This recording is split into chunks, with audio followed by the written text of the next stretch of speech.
नमस्कार, news nation digital के हमारे इस खास एपिसोड खबरें दुनिया की में आपका स्वागत है। मैं हूं सुमित कुमार दुबे। एक तरफ जहां अमेरिकी प्रेसिडेंट डोनाल्ड ट्रंप दुनिया भर में युद्धों को रुकवाने का क्रेडिट ले रहे हैं, तो वहीं दूसरी ओर उनकी फौज अपने पड़ोसी और साउथ अमेरिका के देश वेनेजुएला पर शिकंजा कसने की तैयारी कर रही है।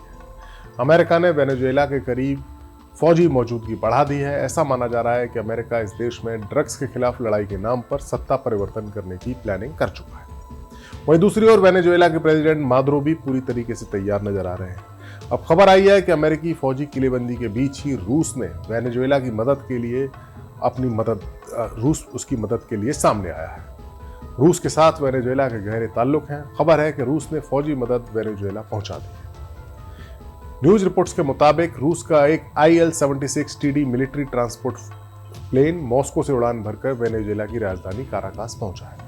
2 दिन तक चली ये यात्रा, जिसमें विमान ने कई देशों में रुककर ईंधन भी भरा, अब चर्चा का विषय बन गई है। सवाल ये उठ रहा है कि क्या रूस अपने पुराने सहयोगी निकोलस मादुरो की सरकार की सीक्रेट तरीके से मिलिट्री मदद कर रहा है।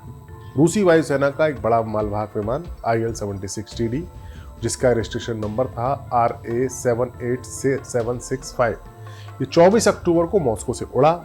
2 दिनों की लंबी यात्रा के बाद 26 अक्टूबर को वेनेजुएला की राजधानी काराकास पहुंचा। रास्ता बिल्कुल सीधा नहीं था।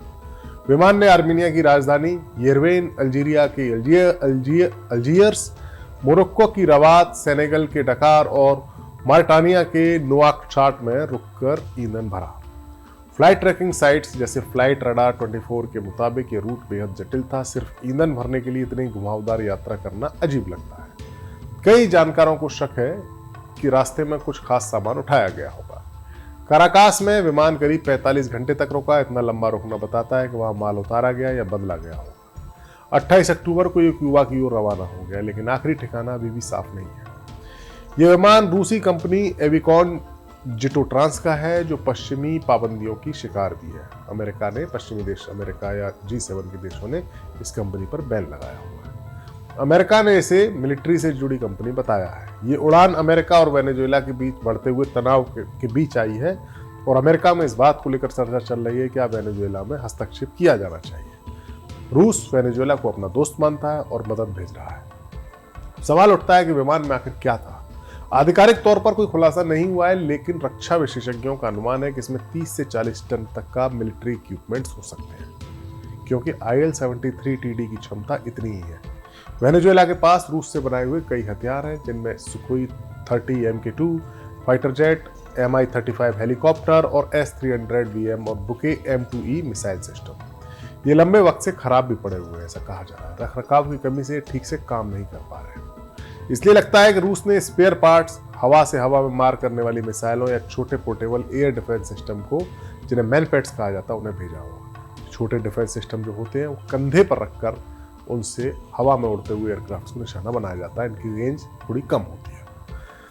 बड़ी मिसाइलें या भारी हथियार तो इस विमान में ले जाना मुश्किल है, इसीलिए मैनपेट्स की संभावना जताई जा रही है, क्योंकि विमान में जगह सीमित है। यह घटना रूस वेनेजुएला के रिश्तों की मजबूती को दिखाती है।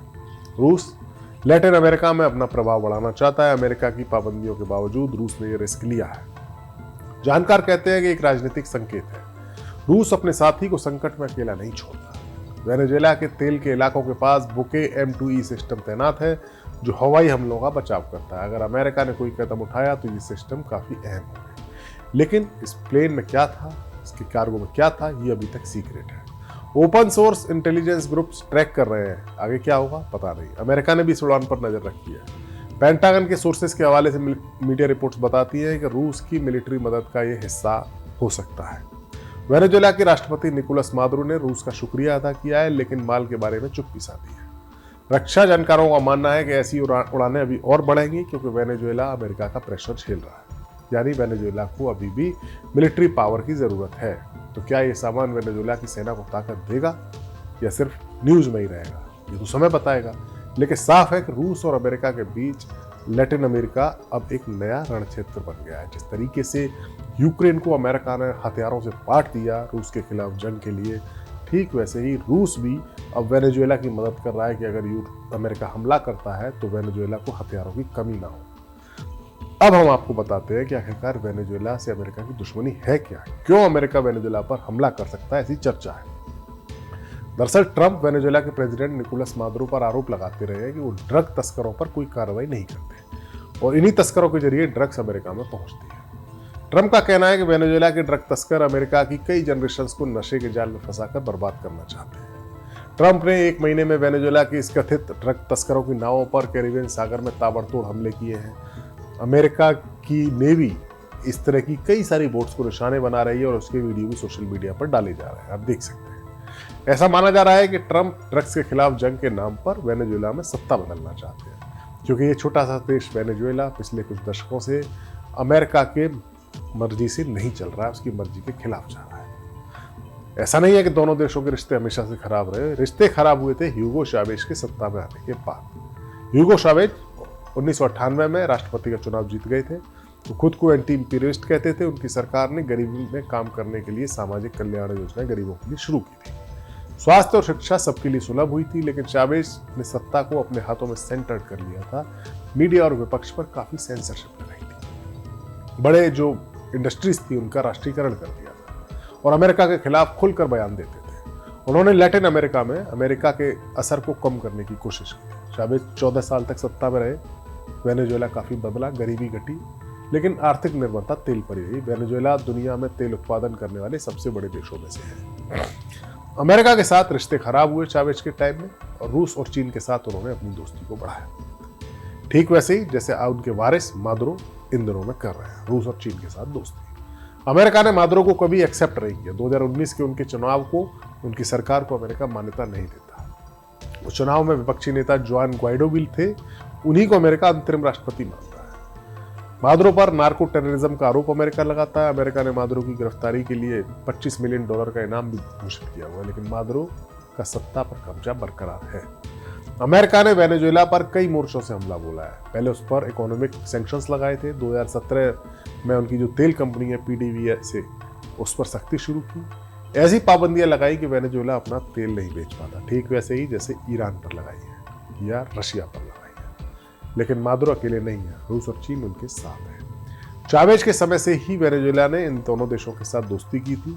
रूस अब हथियार वेनेजुएला को देता है और चीन आर्थिक मदद देता है। चीन ने अरबों डॉलर का कर्ज उन्हें दिया और माफ भी किया।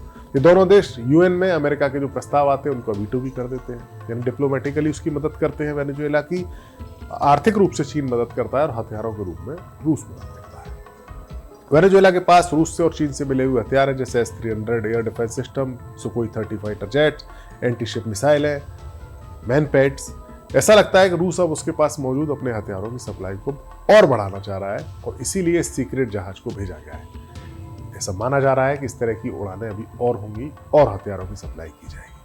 अब देखना होगा कि अमेरिका वेनेजुएला का तनाव किस स्तर पर पहुंचता है, रूस उसमें कितना दखल देता है। हमारा वीडियो आपको कैसा लगा? कमेंट सेक्शन पर जाइए और अपनी राय हमें जरूर दीजिए। नमस्कार।